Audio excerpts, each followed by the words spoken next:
The champagne fountain sparkled as Richard Vale's empire crumbled in real time, his $23 billion deal collapsing while he smiled for investors who were already planning his funeral. Nobody noticed the black woman in a maid's uniform taking notes between collecting empty glasses. Nobody ever noticed Naomi Washington.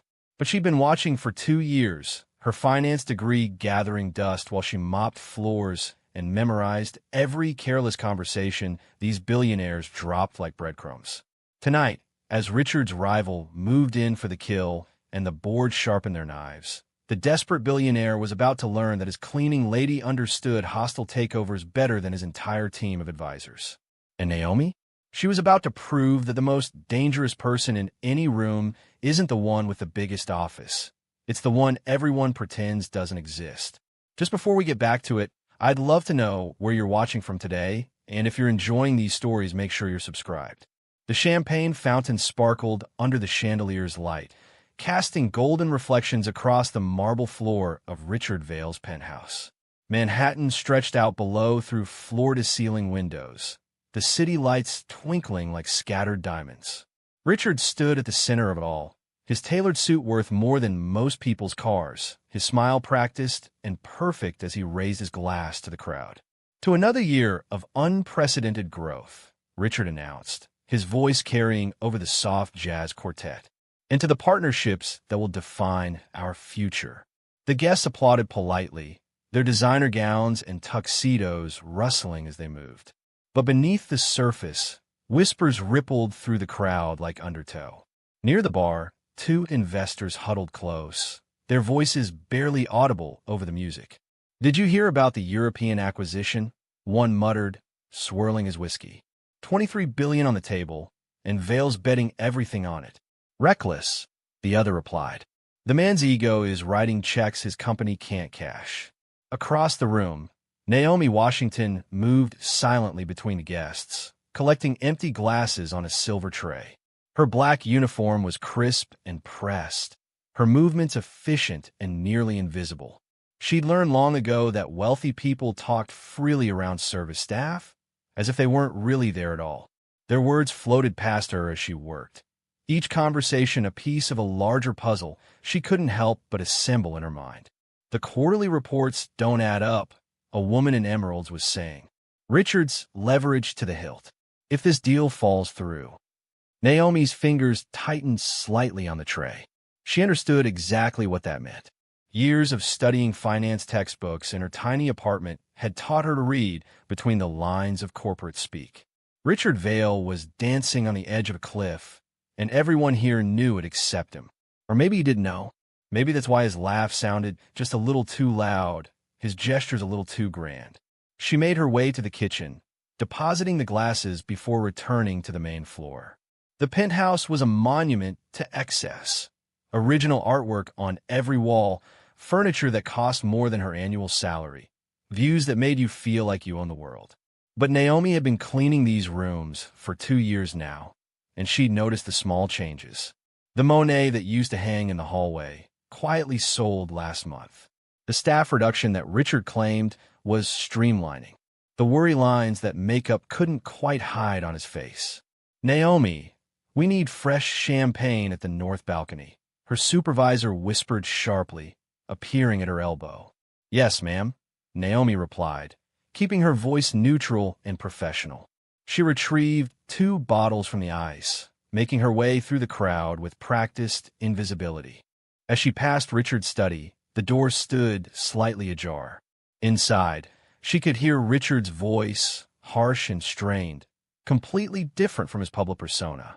"I don't care what the preliminary reports say, Marcus," he was saying to someone on the phone. "The Europeans need this deal as much as we do. They're bluffing."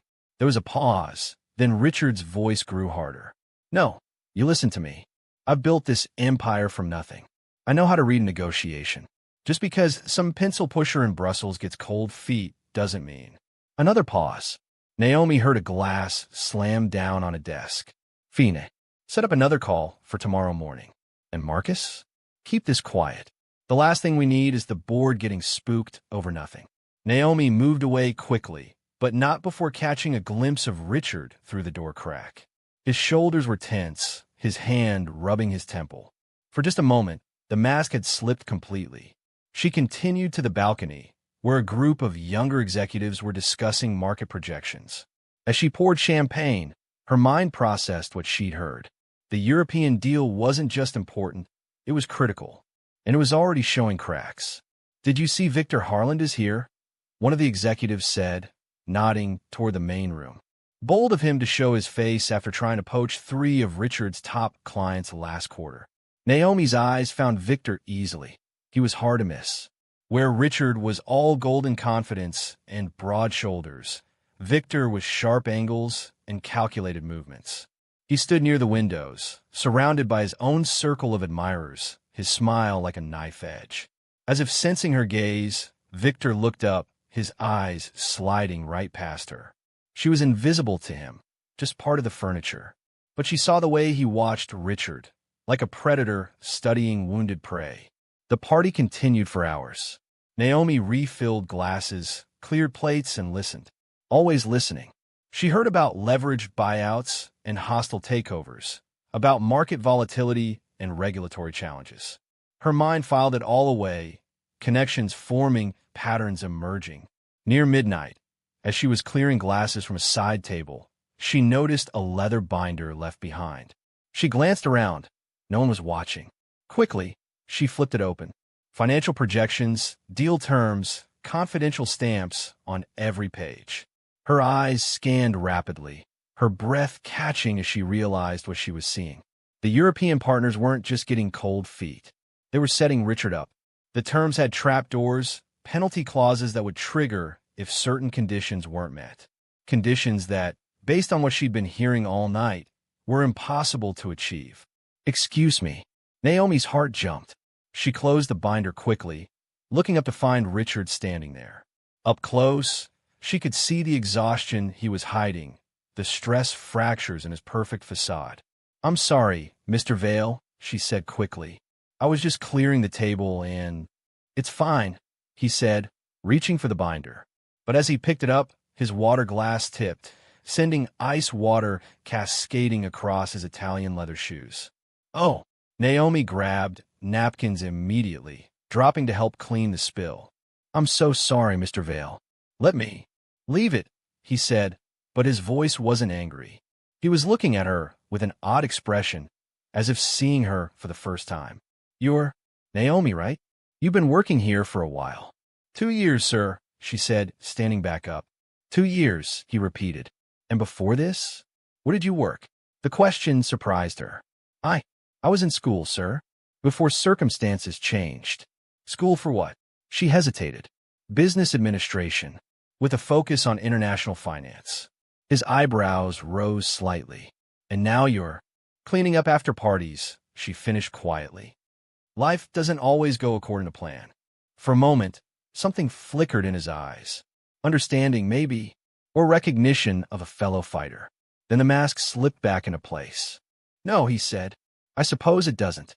He took the binder and walked away, leaving Naomi standing there with wet napkins in her hand. She watched him rejoin his guests, watched him slip back into his role of the confident billionaire. But she'd seen beneath the surface now. They both had. The party finally ended after 1 in the morning. Naomi helped clean up, her feet aching, her back sore. But her mind was racing. The trap in the European deal. Victor's predatory presence. Richard's desperate denial. It was all connected. She could feel it. Victor was the last guest to leave, making a show of shaking Richard's hand at the door. "Wonderful party, Richard," he said, his voice carrying clearly to where Naomi was collecting glasses. "Though I have to say, you look tired. Perhaps it's time to consider that retirement package we discussed. Leave the heavy lifting to those of us who still have the energy for it." "I'll rest when I'm dead, Victor," Richard replied, his smile sharp. "Which, despite your best efforts, won't be anytime soon." Victor laughed, but it was cold. "We'll see about that. Oh, and Richard, you might want to check your messages. I hear Brussels has been trying to reach you all evening. Something about restructuring the deal terms. Such a shame when partnerships fall apart at the last minute." He left with that, his footsteps echoing in the marble foyer.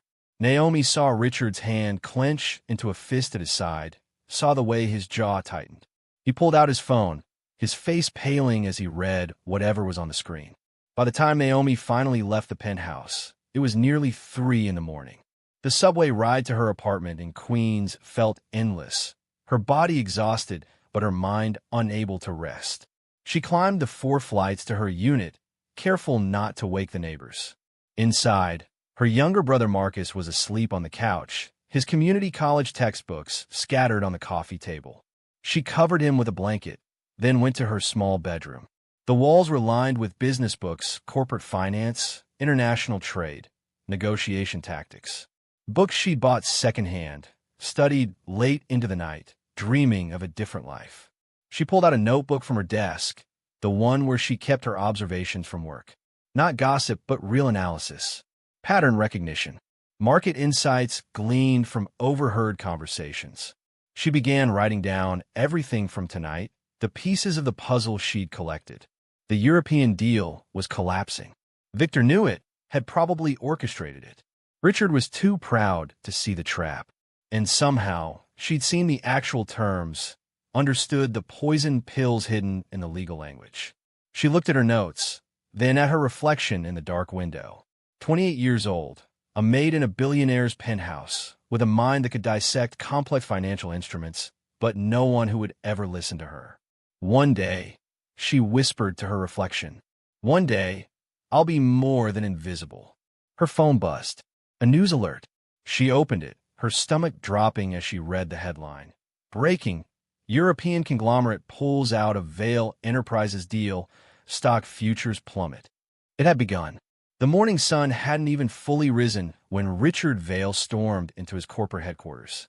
The building's lobby was already swarming with reporters, their cameras flashing like strobes as security held them back. Richard kept his head high, his expression controlled.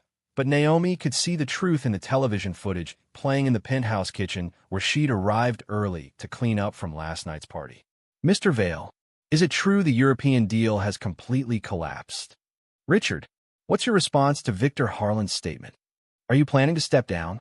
He ignored them all, disappearing into the executive elevator.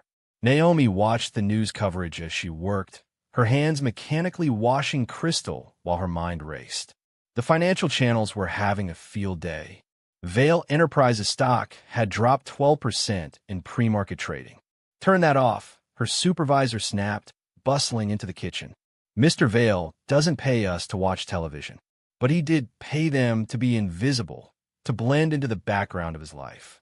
And that's exactly what Naomi did 40 minutes later when Richard burst back into the penthouse, his board of directors trailing behind him like hungry wolves. This is unacceptable, Richard, board member William Crawford was saying, his face red with anger. You assured us this deal was solid. You said the Europeans were locked in. They were.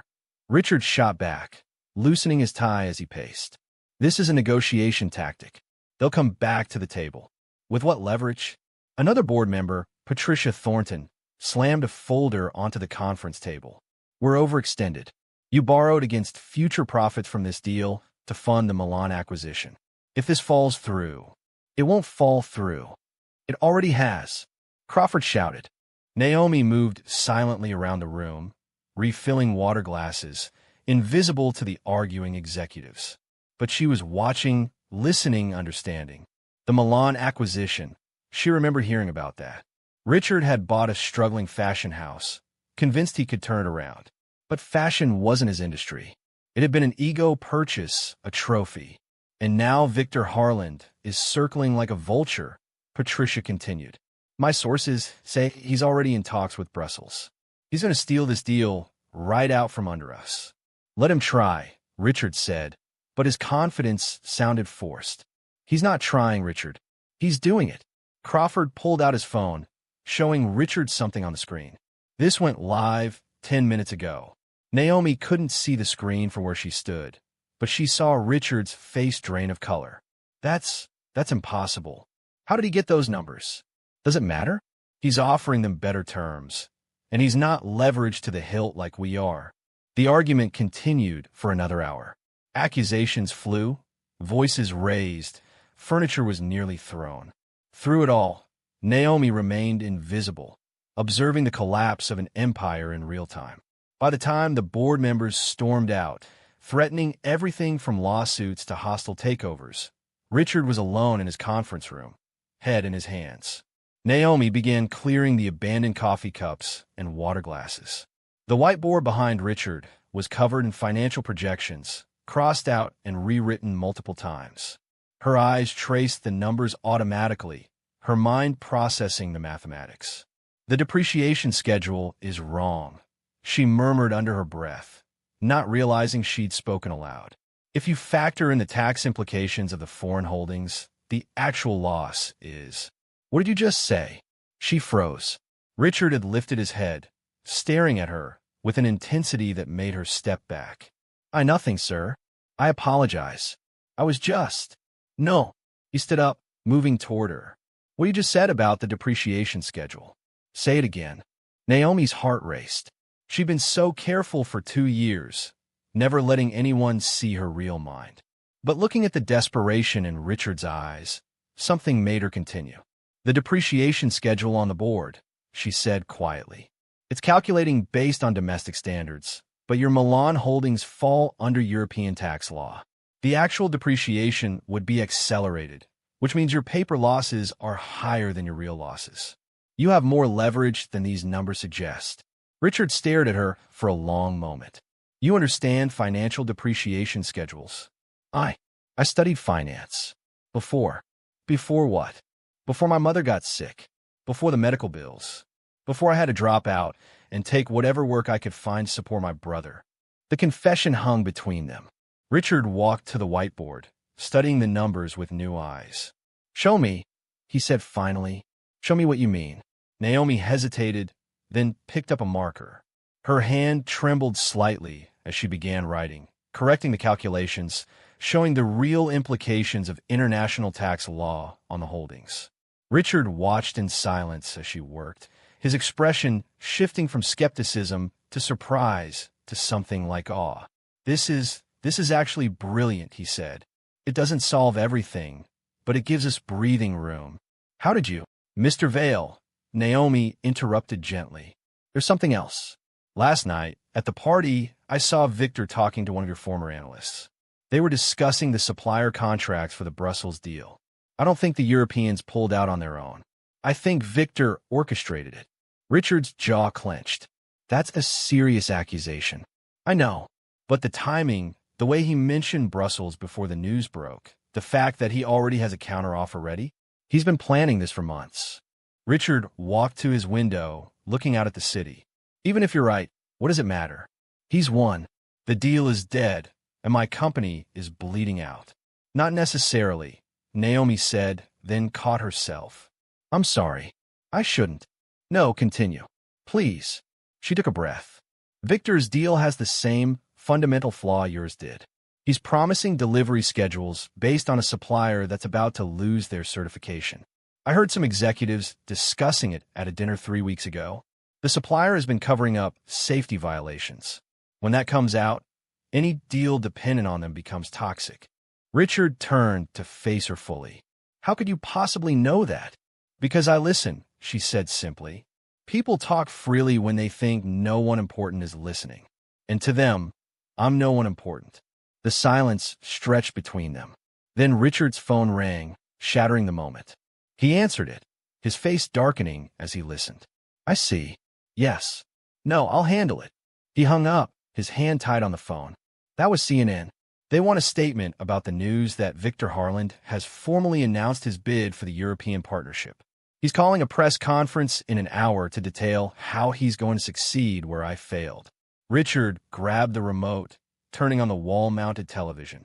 Sure enough, there was Victor on the financial news channel. Standing outside his headquarters, reporters gathered around him like disciples. Vale Enterprises has lost its way, Victor was saying, his voice smooth and confident. Richard Vale is a relic of old business, making emotional decisions instead of strategic ones.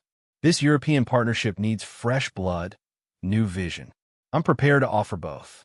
Mr. Harland, a reporter called out. What do you say to claims that you deliberately sabotaged the Vale deal? Victor smiled, the expression sharp as glass. I say that Richard Vale sabotaged himself. His ego has been writing checks his company can't cash for years.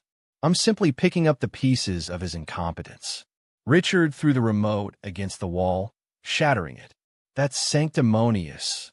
He stopped, remembering Naomi was there. I apologize. That was inappropriate. He's scared, Naomi said quietly. What? Victor. He's scared. That's why he's being so aggressive, so public. He needs to close this deal fast before anyone looks too closely at the details. Before anyone notices the supplier problem. Richard studied her, this woman in a maid's uniform who saw more than his entire board of directors. What's your name? He asked. Your full name. Naomi Washington. Naomi Washington, he repeated. How would you like to make more in a week than you currently make in a year? She blinked. Sir, help me, he said, the words seemingly difficult for him to speak. Help me save my company, and I'll pay you consultant fees that will change your life. Naomi's mind raced. This was insane. She was a maid. He was a billionaire. This wasn't how the world worked. But then she thought of Marcus, asleep on their couch, studying by candlelight when they couldn't afford electricity. She thought of her mother's medical bills, still haunting them from beyond the grave. She thought of all those nights studying financial theory, telling herself it would matter someday. I don't want charity, she said finally. If I help you, I want real compensation. Consultant rates. A contract. And when this is over, a recommendation letter that will actually mean something. Richard's eyebrows rose. You're negotiating with me? You need me, she said simply. We both know it. That gives me leverage. For the first time in days, Richard actually smiled. It was small, tired, but genuine. You really did study finance. Top of my class at NYU before I had to leave. All right, Ms. Washington. You have a deal. But we need to move fast. Victor's already. He was interrupted by his phone ringing again. This time, his face went pale as he listened. How many? He asked quietly. I see. No, I understand. Thank you for the courtesy of telling me directly. He hung up, sinking into a chair. That was my biggest investor. They're pulling out. Once word spreads, it'll be a run on the bank. By tomorrow morning, I won't have a company left to save. Naomi walked to the whiteboard, picking up the marker again. Then we don't have until tomorrow morning. We have tonight. One night to find Victor's weakness and exploit it. You really think we can do that? She turned to face him, and for the first time, Richard saw her.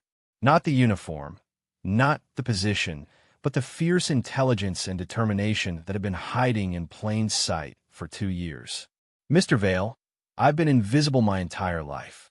I've watched people like Victor destroy people like you, and people like you ignore people like me. But right now, we need each other. You have the platform and the connections. I have the information and the perspective. Together, we might just pull off the impossible. Richard stood up, his exhaustion replaced by something new. Hope, maybe, or just desperation refined into determination. Then let's get to work. As night fell over Manhattan, an unlikely partnership was born in the ruins of a billionaire's pride. The maid who saw everything and the mogul who'd been blind to his own downfall, working together as the clock ticked toward midnight and the end of everything Richard Vale had built. But Naomi Washington had learned long ago that the best opportunities came disguised as disasters. And this disaster was about to become her greatest opportunity of all. The night stretched ahead of them like a battlefield, and Richard Vale's penthouse had transformed into a war room. Papers covered every surface, laptops hummed with data, and empty coffee cups multiplied like soldiers gathering for battle. Naomi Washington sat across from Richard at his massive dining table, her maid's uniform replaced with one of her own blazers she'd retrieved from her locker, professional but clearly inexpensive next to Richard's $1,000 shirt. Let's establish terms, Richard said, sliding a hastily drafted contract across the table. $100,000 for the week, plus a $50,000 bonus if we succeed. Naomi read it carefully, her eyes catching every detail. Add a clause about the recommendation letter. And I want it in writing that my involvement remains confidential unless I choose to disclose it. You don't want credit? Credit is a luxury I can't afford yet. Victor Harland would destroy me if he knew I was helping you. I need to stay invisible a little longer. Richard nodded, making the additions. As he wrote, Naomi spread out her own materials. Notebooks filled with observations, printed articles she'd collected, financial reports she'd memorized during countless hours of cleaning empty boardrooms. Tell me about the supplier, Richard said, signing the contract and sliding it back. Everything you know. Burned Out Manufacturing, based in Cologne, Naomi began, her voice shifting into a professor's cadence. They hold exclusive contracts for specialized components that both your deal and Victor's require. 3 weeks ago, at the Morrison charity dinner, I overheard 2 German executives discussing an upcoming regulatory review. Burnout has been falsifying safety inspections. Their certification expires in 6 days, and it won't be renewed. Richard leaned forward. 6 days. Victor's planning to sign before then. Of course he is. But here's what he doesn't know. The regulatory review can be triggered early if someone files a formal complaint with supporting evidence. Which we don't have. No, Naomi agreed. But we don't need it. We just need Victor to think we have it. She pulled out a timeline she'd drawn, marking key dates and connections. Richard studied it, his mind working through the implications. This is sophisticated analysis, he said. Where did you really learn this? You'd be surprised what you can learn with a library card and determination, Naomi replied. Plus, your office has excellent Wi-Fi. I've been taking online courses during my breaks for 2 years. Before Richard could respond, his phone buzzed. Another investor pulling out. His jaw tightened, but Naomi placed a steady hand on the papers. Focus. Panic is what Victor wants. Let's use his arrogance against him. They worked through the night, Naomi teaching Richard angles he'd never considered. She showed him how to read between the lines of corporate statements, how to spot the tells in Victor's public appearances, how to think like someone who'd been underestimated their entire life. Your problem, Naomi said around 3 in the morning, is that you've always fought power with power. But Victor's prepared for that. He's not prepared for subtlety. Subtlety isn't exactly my strong suit, Richard admitted, rubbing his exhausted eyes. I noticed. Remember the Whitman acquisition last year? Richard looked up sharply. How do you know about that? You screamed at your lawyers about it for 3 hours. The entire cleaning staff knows about it. She allowed herself a small smile. You tried to bulldoze Whitman, and he walked away. But if you'd noticed his wife's charity connections, you could have approached through that channel. Soft power, Mr. Vale. Sometimes it's more effective than hard power. Richard stared at her. You've been analyzing my deals? I've been learning from your mistakes. There's a difference. The honesty should have stung, but Richard found himself appreciating it. Everyone else told him what he wanted to hear. Naomi told him what he needed to hear. By dawn, they had a plan. It was risky, dependent on timing and psychology rather than brute force. Richard's assistant, James, arrived at 7, his face showing shock at finding Naomi sitting at the conference table with Richard. Sir, what is she? Ms. Washington is a consultant, Richard said firmly. She's helping with the Victor situation. James's expression turned skeptical, almost insulted. A consultant. The maid is a consultant. The maid just identified 3 critical flaws in Victor's strategy that you missed, Richard shot back. So yes, she's a consultant. Problem? James's face reddened. Sir, with all due respect, this is desperate. What will the board think? What will the media? The media already thinks I'm finished, Richard interrupted. The board wants to oust me. I've got nothing left to lose by trying something different. Naomi watched the exchange silently, recognizing the doubt in James's eyes. She'd seen it her whole life. The inability to believe intelligence could exist outside the expected packages. James, she said calmly, the Henderson report on your desk. Page 43 has a calculation error that understates liability by $12 million. You might want to correct that before the afternoon filing. James grabbed the report, flipping to the page. His face went pale. How did you? I clean your office every night. Sometimes I read what's left on desks. Consider it free quality control. Richard actually laughed, the first genuine laugh he'd had in weeks. James, I need you to set up a meeting with Davidson from the Times. Tell him I have a story about Victor he'll want to hear. Sir, talking to the media right now. is exactly what Victor won't expect. Do it. As James left, clearly rattled, Richard's lawyer, Jennifer Stevens, arrived.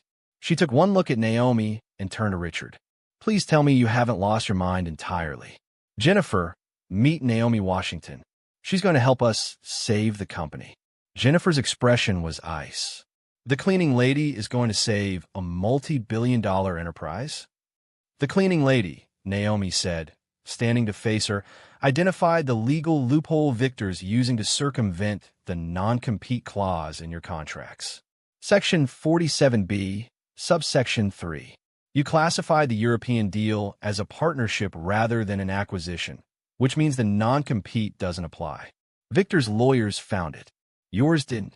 Jennifer's mouth opened, then closed. She pulled out her phone, quickly scrolling through documents. How could you possibly? Your paralegal left the marked-up contract on the conference table 6 weeks ago. I read it while vacuuming. Richard watched Jennifer's worldview shift in real time. All right, the lawyer said slowly. What's your plan? They spent the next 3 hours refining their strategy. Naomi outlined Victor's weaknesses while Richard leveraged his remaining connections. They needed to move fast, but carefully, like defusing a bomb while running a marathon. The first test came that afternoon. Richard had to face his remaining investors, convince them not to flee. Naomi prepped him like a coach before a championship fight. Don't mention the supplier issue yet, she instructed. That's our ace. Instead, focus on the $40 million subsidiary deal with Columbia Textiles. It's small, but it's solid. Show them you can still win battles, even if the war looks lost. Columbia Textiles? The CEO's daughter goes to school with your assistant son. James mentioned it during a phone call last month. Have James reach out through that connection. Personal touches matter. Richard looked at her with something approaching awe. You really do see everything. I see what people ignore. There's a difference. The investor meeting was brutal. They sat around Richard's conference table like vultures, ready to pick the bones clean. But Richard followed Naomi's script, staying calm, focusing on small victories rather than grand promises. When Thomas Garrett, his oldest investor, started to waver, Naomi quietly slipped Richard a note. Mention his grandson's startup. Tom, Richard said smoothly, before you make any decisions, remember that my tech division is perfectly positioned to partner with your grandson's AI startup. We've been watching his work. Brilliant kid. Takes after you. Thomas's expression softened slightly. You know about Jeremy's company? Of course. We're family here, Tom. We don't abandon family at the first sign of trouble. It wasn't enough to stop the bleeding entirely, but it slowed it. 3 investors agreed to wait 72 hours before making final decisions. It was breathing room, barely, but Naomi had taught Richard that sometimes barely was enough. That evening, as Manhattan glittered outside the penthouse windows, Naomi finally allowed exhaustion to show. She sat on Richard's expensive couch, looking small and tired but somehow undefeated. You should rest, Richard said, bringing her coffee anyway. We've been at this for 20 hours straight. I can't afford to rest. Neither can you. Why are you really doing this? Richard asked, sitting across from her. It's not just about the money. Naomi was quiet for a moment. My mother was brilliant, smarter than me. She could have been anything, but she was born in the wrong place, the wrong time, the wrong color. She died believing the world had no place for people like us at tables like yours. She looked directly at Richard. I'm doing this because I need to prove her wrong. And because you need to learn she was wrong, too. Richard felt something shift in his chest, an understanding that transcended business. I've been an ass, haven't I? All these years, having someone like you right there, and I never saw it. You saw what you expected to see. Most people do. Not anymore, Richard said firmly. When this is over, let's focus on making sure there isn't after this, Naomi interrupted. Tomorrow, Victor makes his move. We need to be ready. The morning arrived with all the subtlety of a declaration of war. Victor Harland appeared on every financial news channel, standing in front of the European Union Trade Building, announcing his revolutionary partnership that would redefine international commerce. His smile was sharp enough to cut glass, and every word was aimed at Richard's jugular. Some leaders know when to step aside, Victor said to the cameras. Richard Vale had his time, but that time has passed. Today marks the beginning of a new era. Richard watched from his office, his hands clenched. Naomi stood beside him, taking notes on every word Victor said, every gesture he made. He's overconfident, she observed. Look at his body language. He's not even considering the possibility of failure. Maybe because he doesn't need to, Richard said bitterly. He's got everything. The momentum, the media, the money. No, Naomi Kediktiv. He's got arrogance. And arrogance makes people sloppy. Watch, he's about to mention the supplier. Sure enough, Victor began describing the ironclad supply chain that would ensure delivery. He name-dropped Burned-Out Manufacturing, calling them the gold standard of European industrial excellence. Naomi smiled. He just put all his chips on a losing bet. He doesn't know about the certification issue. But we can't prove it without evidence. We don't need to prove it. We just need the right person to ask the right question at the right time. She pulled out her phone. There's a German journalist, Eric Muller. He's been investigating Burned-Out for months. I've been feeding him anonymous tips through a secure email. Richard stared at her. You've been running intelligence operations from my penthouse. I've been protecting my investment. If you fall, I'll lose my job. I couldn't afford that, so I've been planning contingencies. For how long? 6 months. Ever since I realized Victor was targeting you. Richard sat down heavily. Why didn't you? Would you have listened to your maid 6 months ago? The truth of it stung. Richard shook his head. No, I wouldn't have. Then nothing was lost. But now you're listening, and that changes everything. She showed Richard the email thread with the journalist, careful to keep her identity hidden even from him. Muller is hungry for this story. One phone call from someone credible asking about Burned-Out certification, and he'll run with it. Someone credible rules me out. Victor's painted me as desperate. Not you, Naomi agreed. But what about Margaret Fuller, the SEC commissioner? Your ex-wife's college roommate. They still have lunch monthly. A casual question from her would spark everything. Richard's expression was complicated. You're suggesting I call my ex-wife and ask for help. I'm suggesting you swallow your pride to save your company. Your choice. The call to his ex-wife, Catherine, was perhaps the most painful thing Richard had done in years. Naomi listened as he humbled himself, admitted his mistakes, asked for help. Catherine was cold at first, but something in Richard's genuine desperation must have reached her. One call. Catherine finally agreed. I'll have Margaret ask about Burnt. But Richard? This is the last favor. Ever. Understood. And Catherine? Thank you. After he hung up, Richard looked drained. She used to love me, you know, before I became this. You're becoming something else now, Naomi said gently. Sometimes it takes losing everything to find out who you really are. The afternoon brought the next phase of their plan. Naomi had identified a crucial weakness in Victor's investor coalition.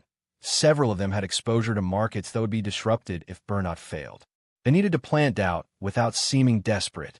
You can't approach them directly, Naomi explained. But Eleanor Hastings can. My board member? She hates me right now.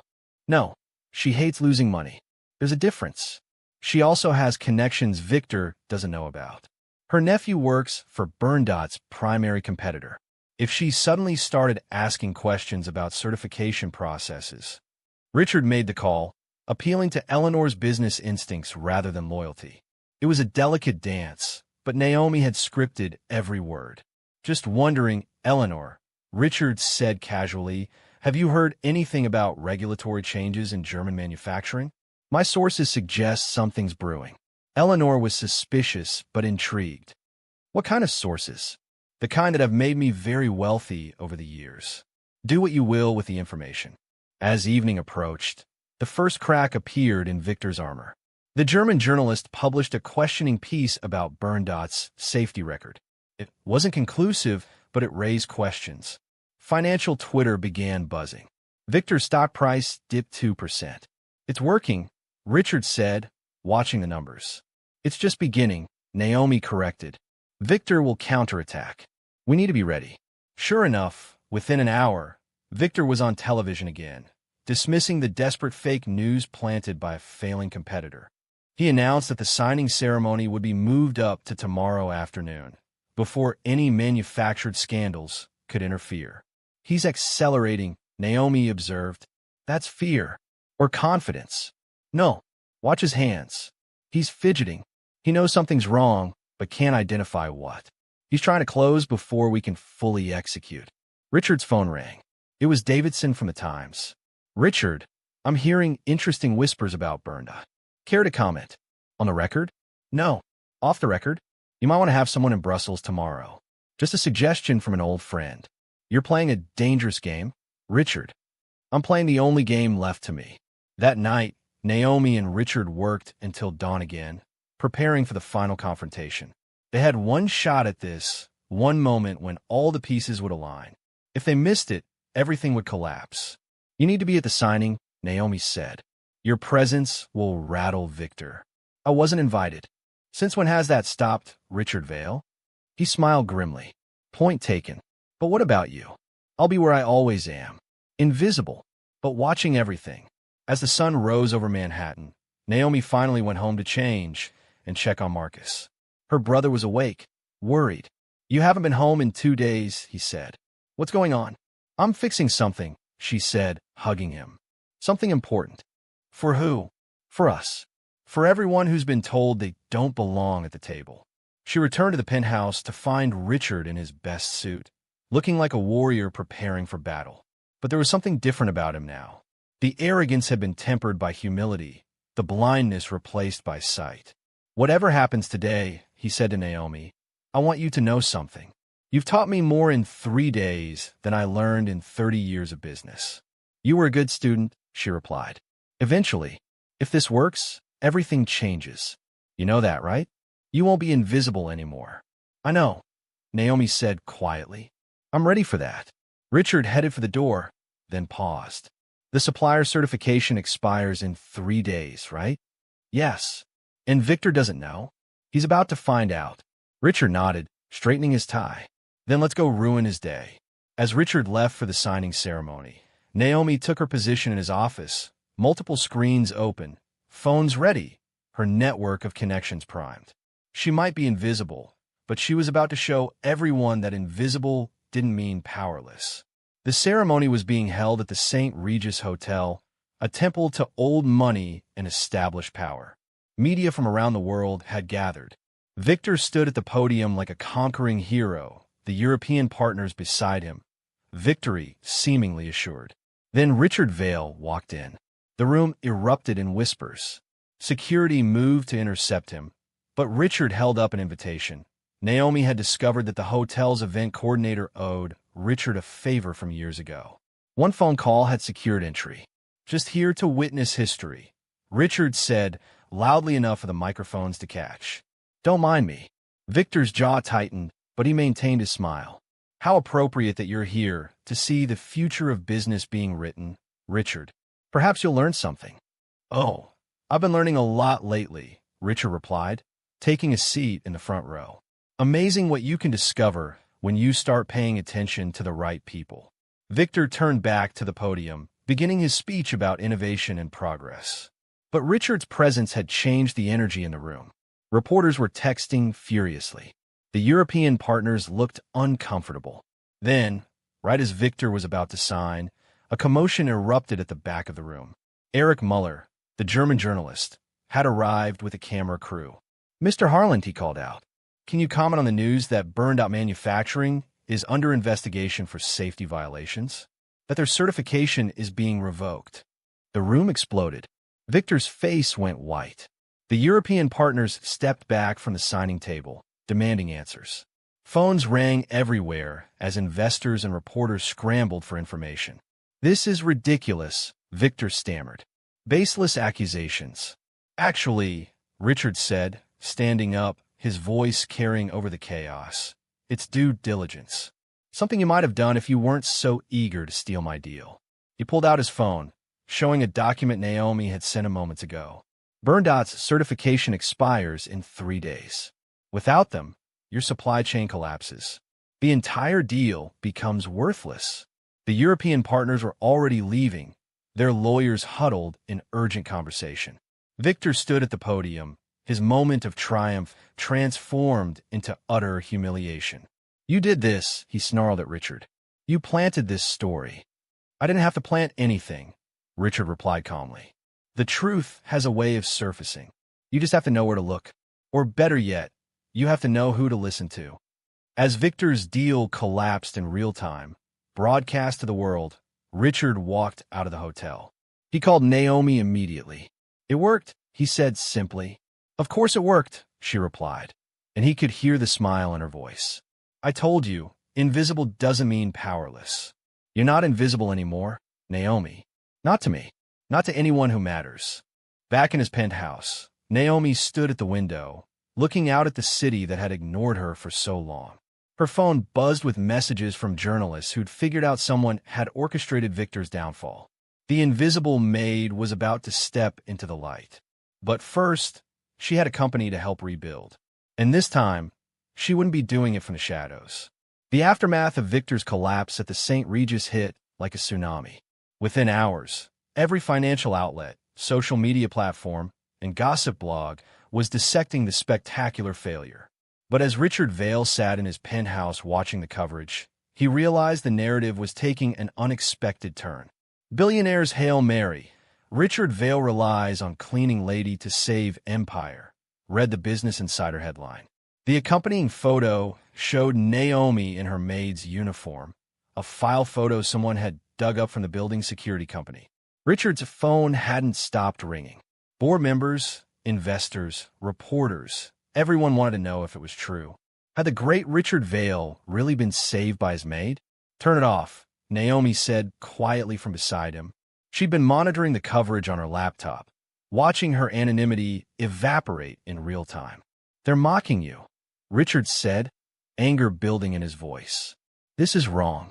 You're brilliant, and they're reducing you to what I am," Naomi interrupted. "A maid who noticed things. That's not an insult, Mr. Vail. It's the truth." Before Richard could respond, James burst in, his face flushed with panic.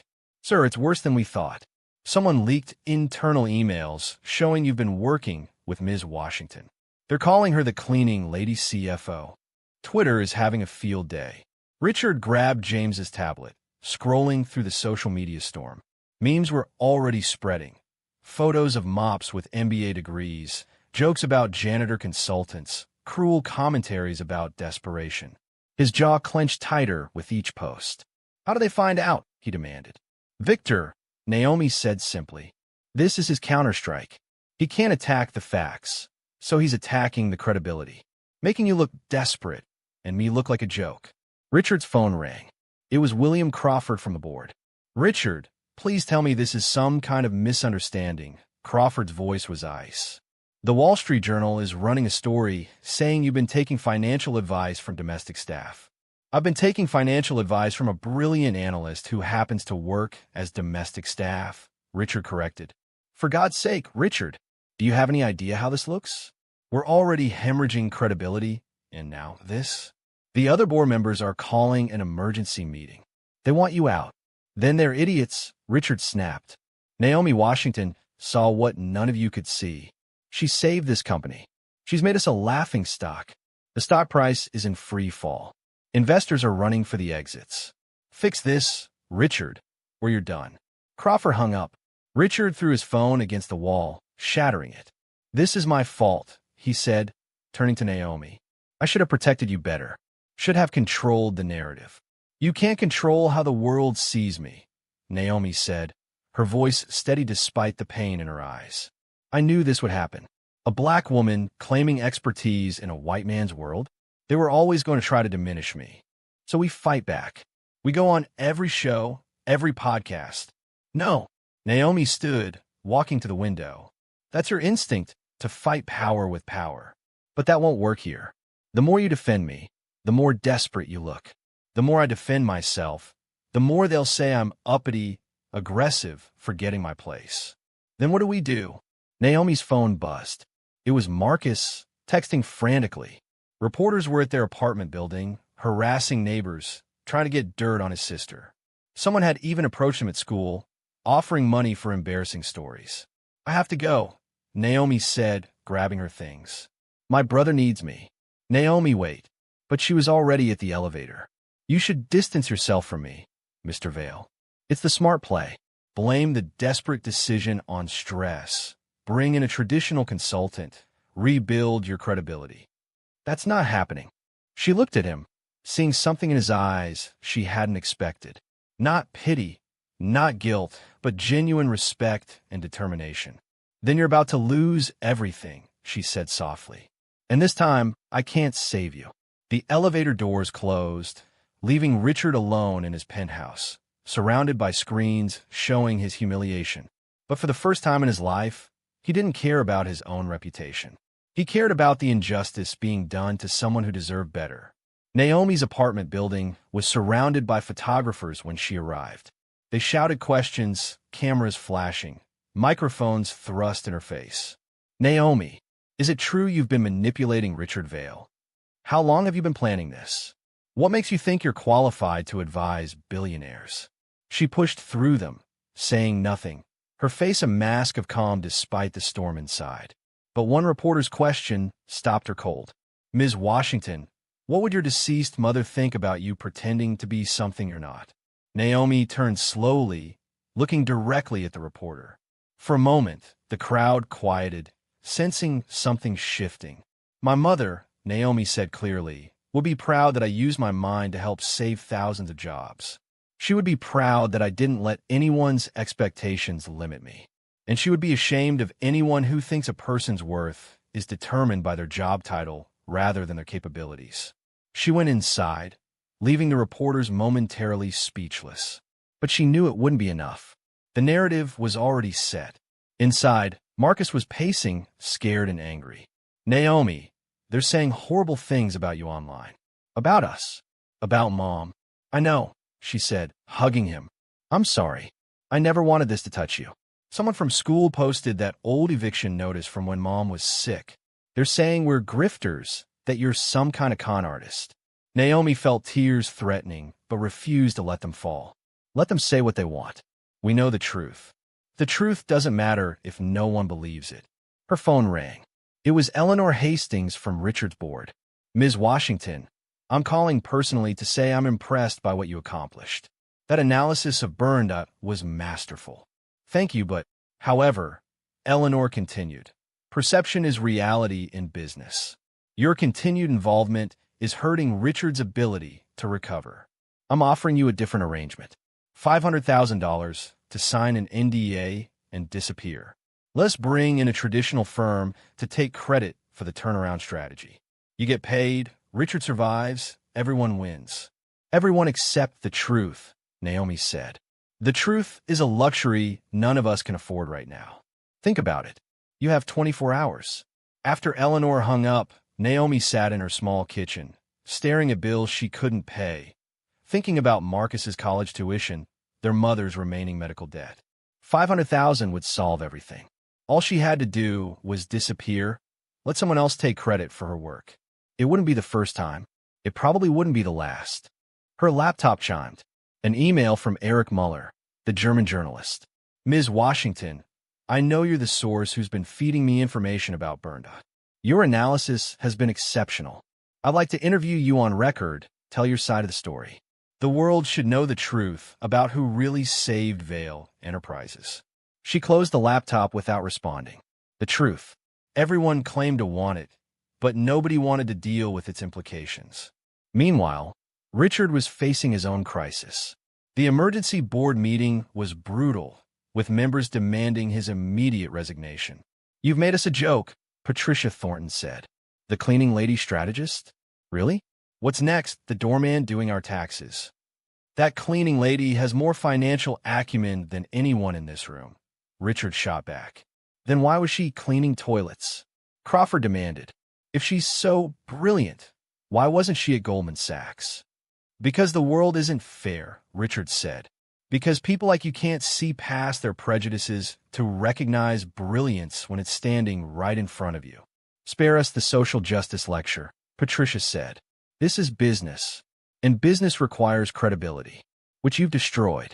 I've got 48 hours to turn this around, Richard said. If I can't, I'll resign. But I'm not abandoning Naomi Washington. She saved this company, whether you want to admit it or not. After the meeting, Richard found himself alone in his office, wondering how everything had gone so wrong so fast. His phone, a replacement for the one he'd broken, rang. It was Victor Harland. "Enjoying the show, Richard?" Victor's voice was smug, satisfied. "I have to hand it to you. Using the Maid was creative. Desperate and pathetic, but creative. What do you want, Victor?" "To offer you a way out. Publicly admit the whole thing was a hoax, that you fed information to the Maid to make it seem like she was the genius. Take full credit, throw her under the bus, and I'll call off my media dogs. Go to hell. Your funeral. But remember, it's not just you going down. That poor woman is being torn apart because of your pride. Her brother's being harassed at school. Her dead mother's memory is being dragged through the mud. All because you couldn't admit defeat gracefully." Victor hung up, leaving Richard with the weight of his words. Was his refusal to abandon Naomi actually hurting her more? That night, Naomi couldn't sleep. She sat at her window, looking out at the city, wondering if her mother had been right all along. Maybe there really wasn't a place for people like them at those tables. Maybe she should take Eleanor's money and disappear. Her phone buzzed. A text from Richard. "Don't give up. Please." She stared at the message, then typed back.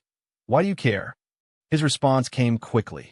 "Because you're the first person in 30 years who told me the truth. Because you saw me at my worst and still helped. Because you deserve better than this. The world doesn't care what I deserve. Then we make them care. Tomorrow, 2 p.m. Trust me." Naomi stared at the message, uncertain. Trust. Such a fragile thing, especially from someone like Richard Vale.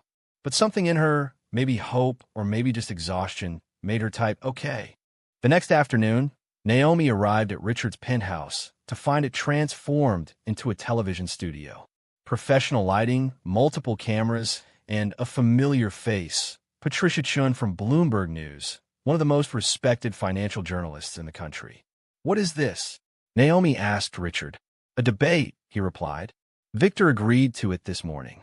He thinks he's going to publicly humiliate both of us, finish what he started. But I have a different plan. Mr. Vale, I can't go on television. I'm not. Not what? Not polished enough? Not credentialed enough? Naomi, you're the smartest person I've ever met. It's time the world sees what I see." Patricia Chin approached them. "Ms. Washington, Mr. Vale, we go live in 30 minutes. The format is simple.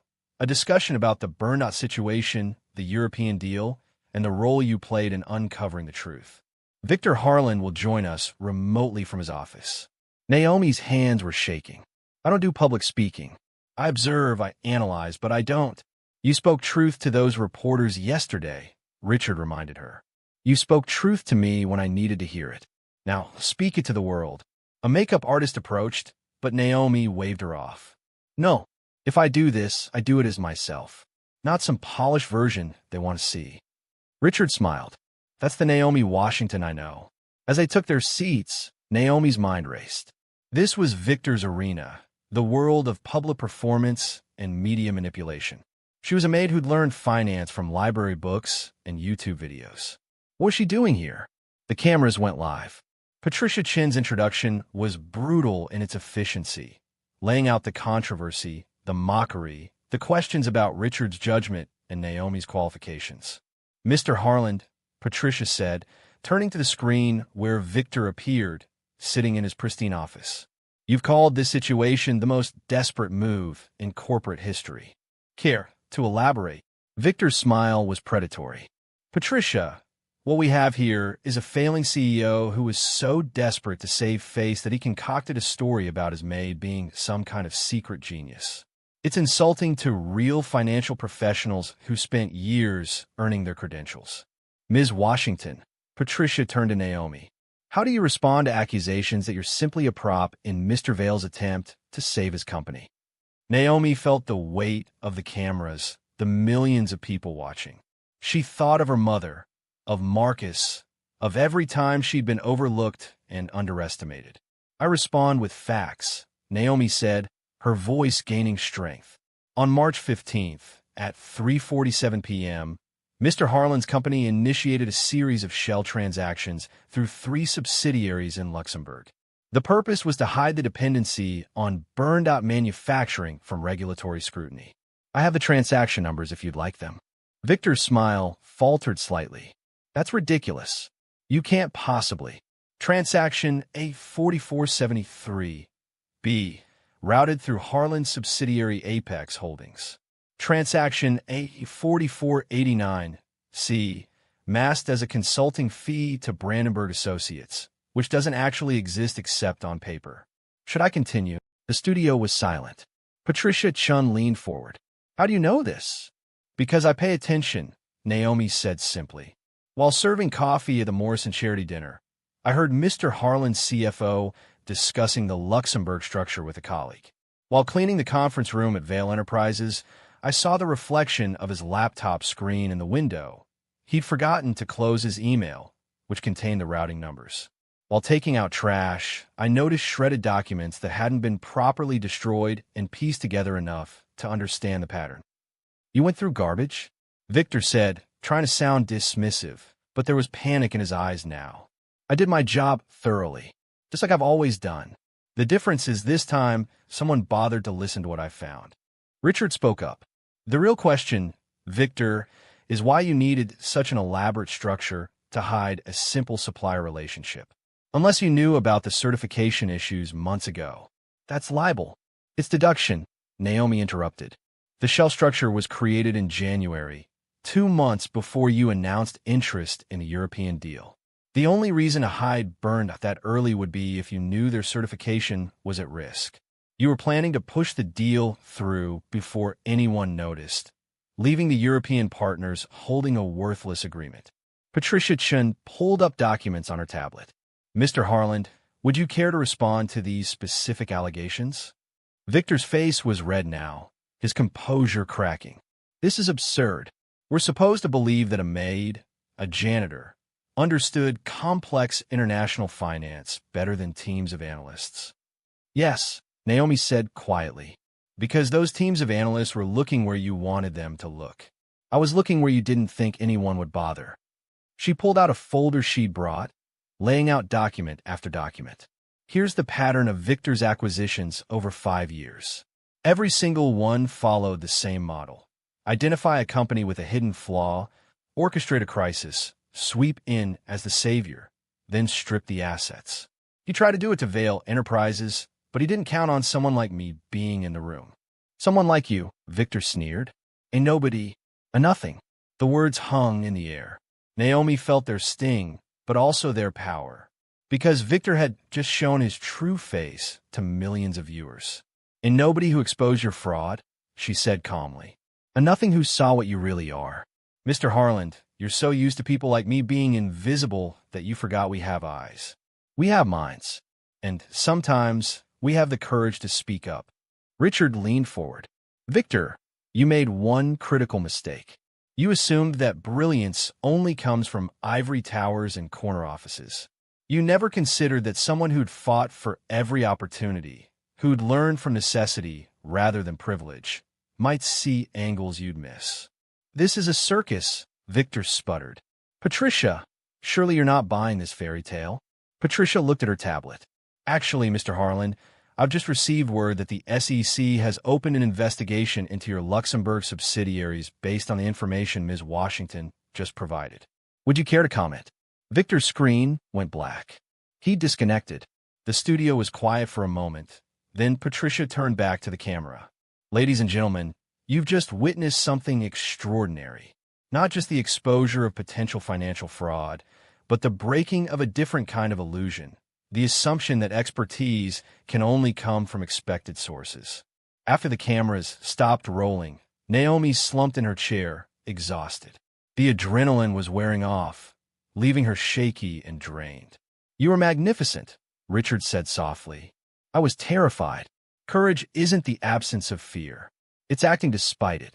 Patricia Chin approached them. Ms. Washington, that was one of the most compelling interviews I've done in 20 years. The network wants to offer you a position as a financial analyst. Your perspective, your methods, they're unique. Naomi blinked, stunned. I need to think about it. As they left the studio, Richard's phone was exploding with messages. The board members who'd wanted him out were backtracking. Investors were calling to congratulate him on finding such an unusual talent.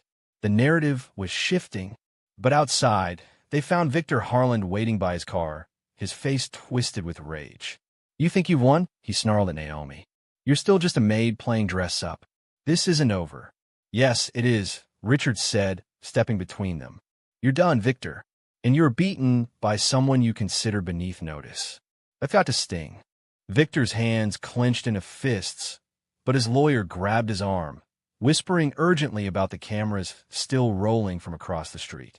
He got in his car, but not before giving Naomi one last venomous look. "He'll come after me," Naomi said quietly. "My history, my family, everything. Let him try," Richard replied. "You've got something he'll never have, the truth. And now you've got something else too." "What's that?" "A voice. And people ready to listen." That evening, Naomi returned to her apartment to find it filled with flowers. Not from admirers, but from other invisible people, janitors, security guards, food service workers, all saying the same thing. "Thank you for showing them we matter." Marcus was reading the messages, tears in his eyes. "Naomi, you're trending worldwide. But not the memes anymore. People are calling you a hero." "I'm not a hero," she said, hugging him. "I just did my job. All of it." Her phone rang. It was Eleanor Hastings. "Ms. Washington, I owe you an apology. The board would like to formally offer you the position of Chief Strategy Officer at Vail Enterprises. Your own office, seven-figure salary, and the respect you've always deserved." Naomi looked around her small apartment, at the business books she'd studied by candlelight, at the notebook where she'd written her observations for years, at her brother's proud face. "I'll think about it," she said. "But if I accept, things change. No more invisible people at Vail Enterprises. Everyone gets seen, everyone gets heard. That's a big ask. That's the price of my visibility. Take it or leave it." Eleanor paused, then laughed. "You really are an exceptional negotiator. We'll discuss terms tomorrow." After she hung up, Naomi went to her window, looking out at the city lights. 24 hours ago, she'd been ready to disappear, to take the money and fade back into invisibility. Now, she was being offered everything she dreamed of. Her phone buzzed. A text from Richard. "Whatever you decide, I want you to know something. You didn't just save my company. You saved me from becoming someone I wouldn't have been able to live with. Thank you." She typed back, "We saved each other." And in a penthouse across the city, Richard Vail read those words and smiled, knowing that sometimes the most powerful people are the ones you never see coming. 3 days after the Bloomberg interview, Naomi Washington walked into Vail Enterprises through the main entrance for the first time. No service elevator, no uniform, just a simple business suit she'd bought with Richard's advance. The security guard who'd ignored her for 2 years did a double take, then smiled warmly. "Ms. Washington, saw you on TV. You were incredible." She thanked him, noting how visibility changed everything, except what really mattered. The emergency board meeting was in an hour, and she could feel the tension in the building like electricity before a storm. Richard met her at the executive elevator, his face grim. "We have a problem." "Victor, worse." "The board." The elevator rose in silence until Richard finally spoke. "They've called a vote of no confidence. Crawford's leading it. He says the publicity stunt, their words, has made us uninvestable. But the stock price is recovering. Not fast enough for them. And Victor's been working behind the scenes, promising them golden parachutes if they hand him the company." Naomi's mind raced. "He can't afford that. Not with the SEC investigation. He's got backing. Silent partners we didn't know about." Richard handed her a tablet showing financial documents. "This came in this morning. Victor's assembled a hostile takeover fund. $2 billion ready to deploy. From where? Shell companies we can't trace. Yet, they entered the boardroom to find it already full. The 12 board members sat like judges at a tribunal. William Crawford at the center, his face carved from stone.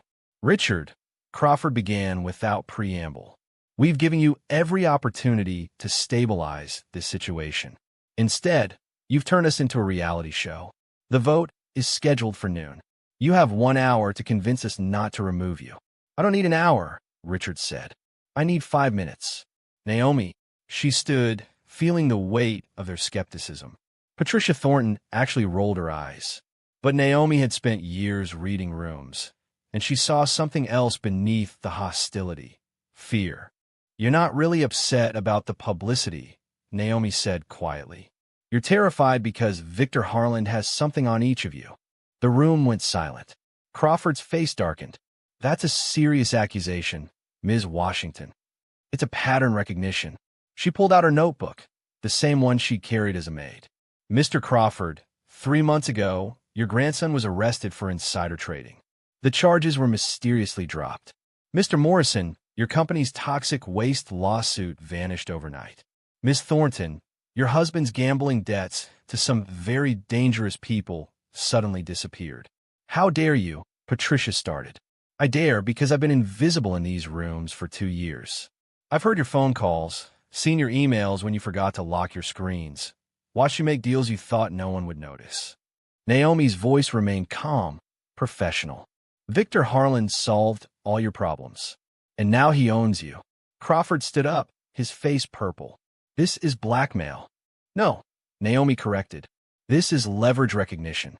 The same skill that exposed Victor's fraud can expose yours. But I'm not here to threaten you. I'm here to free you. Richard watched, amazed, as Naomi laid out document after document. Evidence she'd gathered not in the past few days, but over months of careful observation. Victor's hostile takeover fund, she continued, is built on the same foundation as his European deal: fraud, shell companies, and stolen money. When the SEC finishes their investigation, anyone associated with him will be radioactive. Your only chance is to distance yourselves now. Even if that's true, Crawford said, his voice less certain, we vote in an hour. There's no time. There's time if you're brave enough to use it. Naomi pulled up her phone, showing contact. Eric Muller, the journalist who broke the Burndup story. He's waiting for my call. I can give him everything about Victor's network, including how he compromised this board. Or I can give him a different story: how Vail Enterprises' board courageously stood against corruption. You're asking us to betray Victor based on your word? Patricia asked. I'm asking you to save yourselves based on facts. Naomi turned on the boardroom screen, displaying a web of financial connections she'd mapped out. This is Victor's true structure. 23 shell companies for offshore accounts and one very angry Russian oligarch who just discovered Victor's been stealing from him. The board members went pale. Morrison grabbed his phone, typing frantically. This is real. These account numbers, these are actual. Of course they're real, Naomi said. I don't deal in speculation. I deal in information. And the information says you have 43 minutes to decide whether you're Victor's accomplices or his victims. Crawford sank into his chair. If we support Richard, Victor will destroy us. Victor's going to be too busy trying to stay out of prison, Richard said, speaking for the first time in minutes. Naomi, show them the rest. She pulled out a folder marked confidential. 3 hours ago, the FBI raided Victor's home office. They're not just investigating financial fraud anymore. They're investigating money laundering for international crime syndicates. Anyone on his payroll, when the indictments come down, goes down with him. The room erupted in panic conversations. Board members were calling lawyers, assistants, anyone who could verify what Naomi was saying. Through it all, she stood calm at the center of the storm, a woman who'd gone from invisible to inevitable. Eleanor Hastings, who'd been quiet until now, stood up. I motioned to table the vote of no confidence indefinitely. Seconded, Morrison said quickly. All in favor? Crawford asked weakly. Every hand rose. Motion carried, Crawford said, then looked at Richard. You've got your company. For now. But this isn't over. No, Richard agreed. It's just beginning. Naomi, would you like to tell them the rest? She smiled, the first time she'd smiled in that boardroom. Mr. Harland is on his way here. He thinks he's coming to accept your surrender. Instead, he's walking into a trap. What kind of trap? Patricia asked. The kind where he confesses everything on camera, Naomi said. You see, I've learned something about powerful men like Victor. Their greatest weakness is their need to brag about how clever they are. All we have to do is give him the opportunity. 40 minutes later, Victor Harlan strode into the boardroom like a conquering emperor. His lawyers flanked him, documents ready for Richard's resignation and the transfer of power. He didn't notice the small camera Naomi had placed in the conference phone, or the way the board members avoided his eyes. "Richard," Victor said, his voice dripping satisfaction. "Ready to sign?" "Actually, Victor, I had a question first," Richard said casually. "How did you do it? How did you play everyone so perfectly?" Victor's ego couldn't resist. "It wasn't hard. You're all so predictable. Take Crawford here. One little favor for his grandson, and he's mine forever." Crawford's jaw tightened, but he said nothing. "And the European deal?" Naomi asked from her seat in the corner, almost invisible again. "How long were you planning that?" Victor laughed.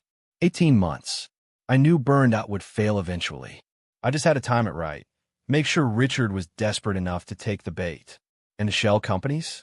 "Please," Victor scoffed. "Elementary financial engineering. You hide money in one place, move it through another, clean in a third. The FBI could investigate for years and never find anything solid." "What about the Russian money?" Naomi asked innocently. Victor's smile faltered slightly. "What Russian money?" "The $200 million from Dmitry Volkov's energy fund that you redirected through Luxembourg." The color drained from Victor's face. "How could you possibly?" "The same way I knew about Burned," Naomi said, standing up. "I pay attention. And so does the FBI agent who's been listening to this entire conversation." The boardroom door opened. Federal agents entered, badges visible, faces professional. The lead agent walked directly to Victor.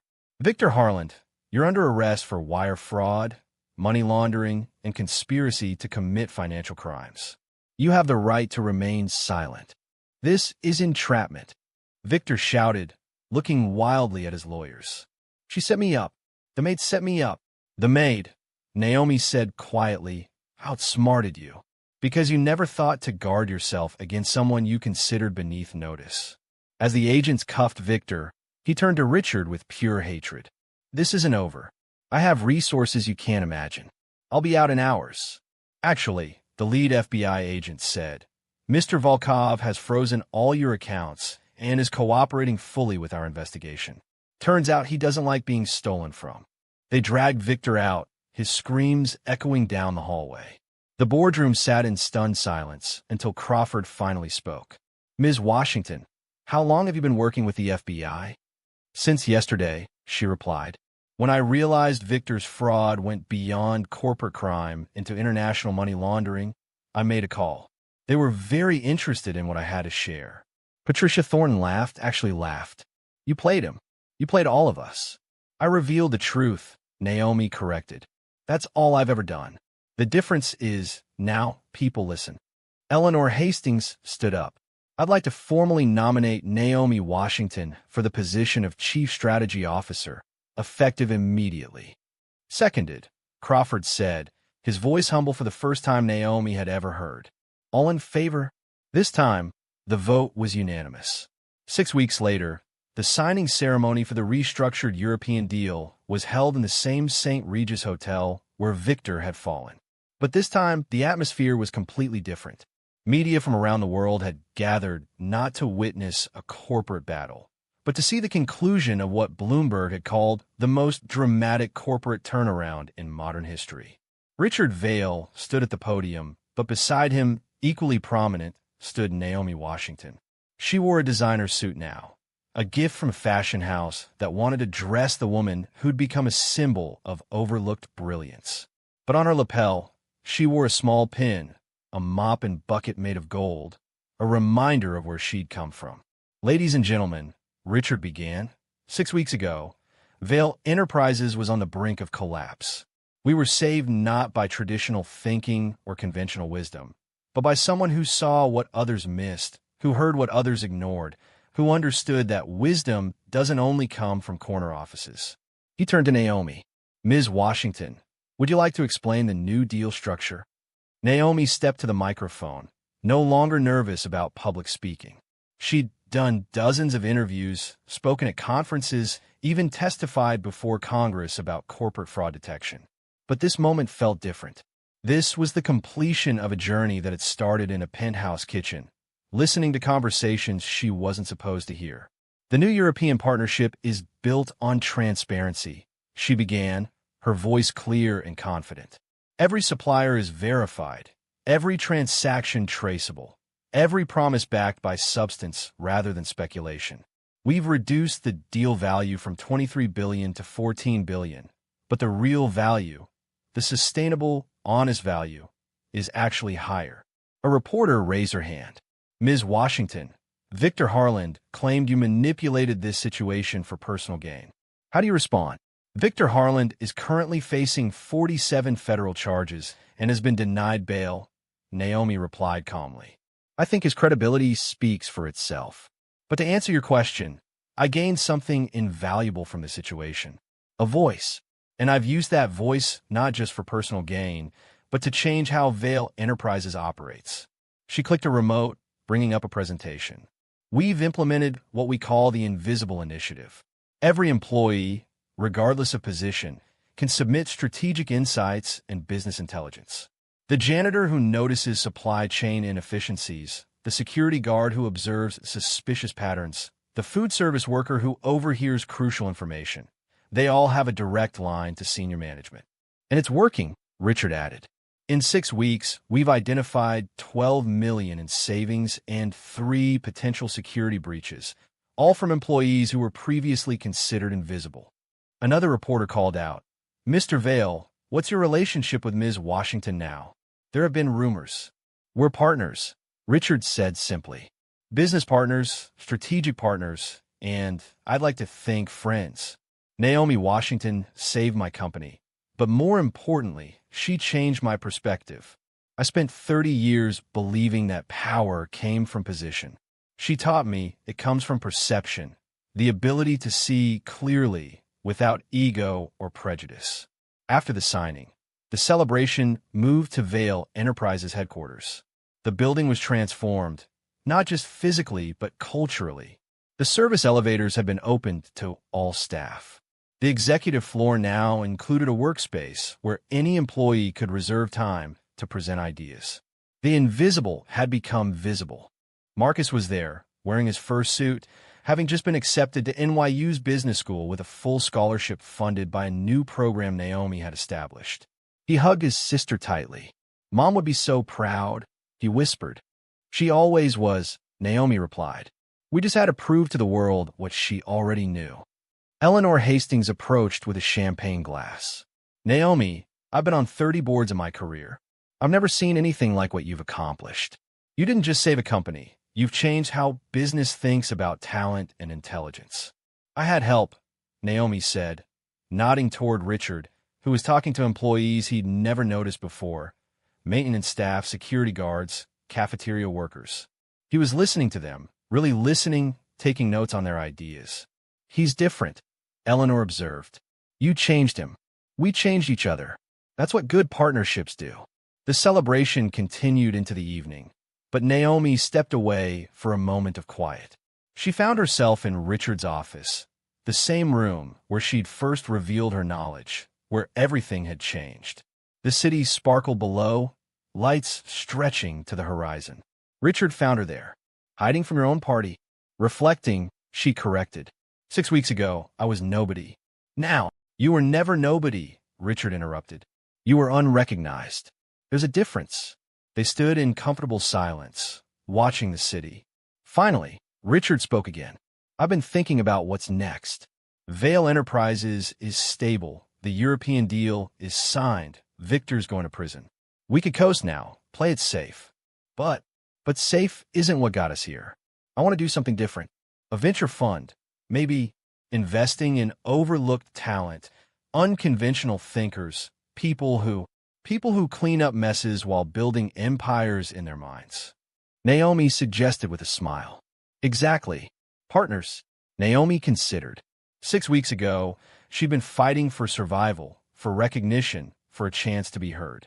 Now she was being offered the opportunity to ensure others wouldn't have to fight as hard. One condition, she said. We call it the Visible Fund, and our first investment goes to a scholarship program for children of service workers. Done. Richard extended his hand. Partners. She shook it. Partners. As the party continued below, they went over initial plans, ideas flowing between them with the ease of true collaboration. No longer the billionaire and the maid, but two minds that had found respect and synergy in the most unlikely circumstances. A knock at the door interrupted them. James, Richard's assistant, entered with an iPad. Sir, Ms. Washington, you need to see this. On the screen was breaking news.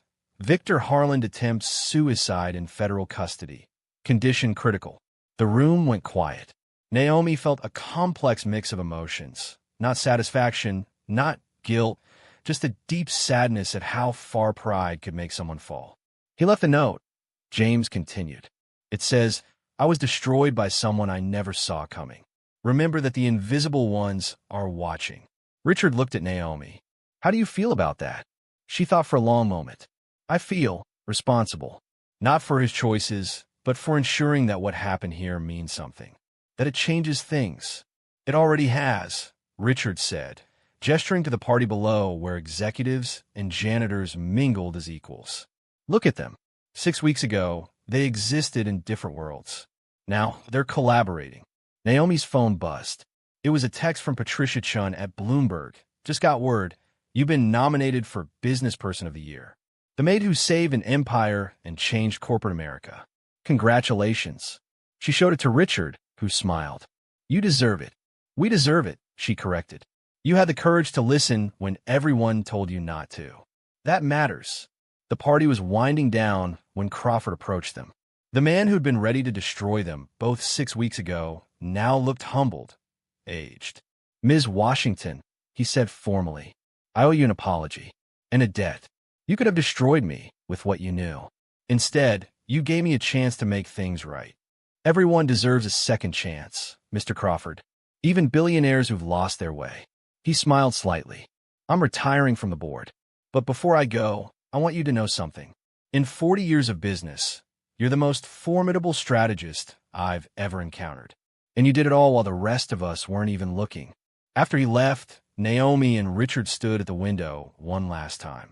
The city below was alive with possibility, millions of stories unfolding, countless invisible people with brilliant minds waiting to be recognized. What are you thinking? Richard asked. I'm thinking about all the Naomi Washingtons out there, she replied.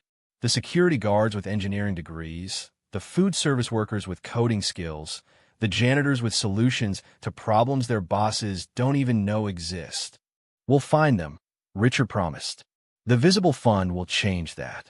It's a start, Naomi agreed. Then, looking at her reflection in the window, no longer in a maid's uniform, but still fundamentally herself, she added, You know what the real turnaround was? Not the company, not the stock price. It was the moment you stopped seeing me as just a maid and started seeing me as a mind. And the moment you stopped seeing me as just another arrogant billionaire and saw someone capable of change, Richard replied. They stood there as equals, partners, friends, proof that sometimes the most powerful revolutions happen not in boardrooms or battlefields, but in the simple act of seeing people for who they really are. The next morning's headlines would scream about the European deal, about Vail Enterprises' remarkable recovery, about Victor Harland's downfall. But the real story, the one that would ripple through corporate America for years to come, was simpler. A maid had been listening, a billionaire had learned to hear, and together they'd proven that brilliance exists everywhere, waiting to be recognized. Naomi Washington had begun this journey invisible, cleaning up after the powerful, while her mind dissected their empires. She ended it standing in the spotlight, but she carried with her every lesson learned in the shadows. The notebook she'd filled as a maid now sat on her executive desk, a reminder that the most powerful position isn't always at the head of the table. Sometimes it's in the corner of the room, watching, learning, waiting for the moment when the invisible becomes undeniable. As she looked out at the city one last time before heading home to Marcus, to their small apartment that they'd soon leave for something better, but never forget, Naomi whispered the words she'd said months ago, but with a different meaning now. Invisible no more. And in that moment, across the city, in break rooms and supply closets, in security booths and cleaning carts, other invisible people heard about Naomi Washington's story. They pulled out their own notebooks, their own observations, their own brilliant ideas that no one had ever asked to hear. The revolution had begun. So here's my question for you. How many brilliant minds have you walked past today without seeing them? And what revolutions are we missing because we only look for wisdom in the expected places? If this story made you think differently about who deserves to be heard, hit that like button and subscribe for more stories that challenge everything we think we know about power, brilliance, and invisible people who might just save us all.